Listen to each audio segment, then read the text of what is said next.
यह कहावत तो मशहूर है कि हमारे देश में दूध दही की नदियाँ बहती थीं। यदि इतना दूध दही था तो पक्का घी भी बहुत मात्रा में होता होगा।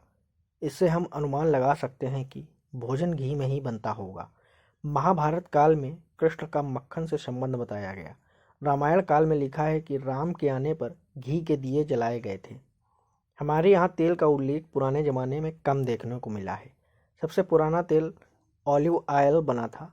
कहा जाता है ऑलिव नामक बीजों से फिलिस्तीनी और इजराइल में यह बनाया गया, जिसे 3000 ईसा साल पुराना बताते हैं। चीनी और जापानी ने सोया तेल का उत्पादन 2000 ईसा पूर्व के रूप में किया था।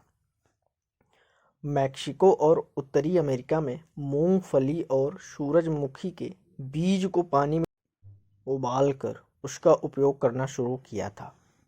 सरसों कई सदियों से दुनिया में सबसे अधिक उगाए और इस्तेमाल किए जाने वाले मसालों में से एक रहा है। ऐसा माना जाता है कि इसकी उत्पत्ति प्राचीन मिस्र में हुई थी। यूनानियों ने सरसों को औषधि और मसाले के रूप में प्रयोग किया। रोमनों ने इसे भोजन और दवा दोनों के रूप में उपयोग किया जाता था। रोमन लोग सरसों को उत्तरी फ्रांस में ले आए।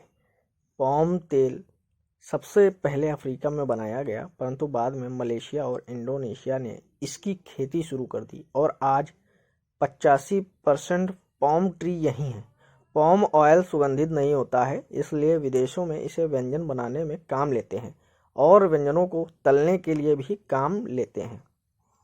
यह सब जानने के बाद लगता है कि भारत में तेल का प्रयोग बहुत देरी से हुआ है। हमारे यहाँ घी का प्रयोग ही होता होगा। हमारी प्राचीन संस्कृति में बहुत तला भुना भोजन का जिक्र भी नहीं आता है। नारियल के तेल का आयुर्वेद में जिक्र आता है कि यह मालिश के लिए काम में लिया जाता था। आयुर्वेद में सिर्फ घी को ही सेहत के लिए लाभकारी बताया है।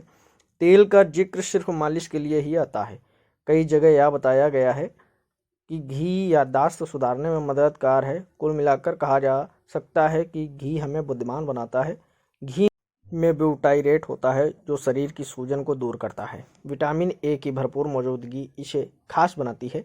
यह उन लोगों के लिए भी रामबाण है जिन्हें लैक्टोज इंटॉलरेंस है, यानी जिन्हें दूध ठीक से नहीं पचता या पी नहीं पाते हैं, वे घी हजम कर सकते हैं।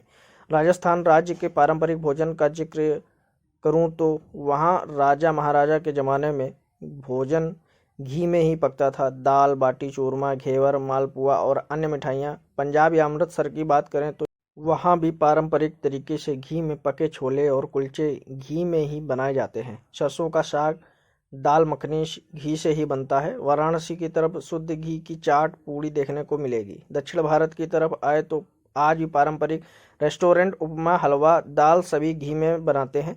चावल और इडली में भी घी ऊपर से ही डालकर घी खाया जाता है। खिचड़ी का उल्लेख बहुत प्राचीन काल से होता आया है और वो शुद्ध देसी घी में ही बनती थी।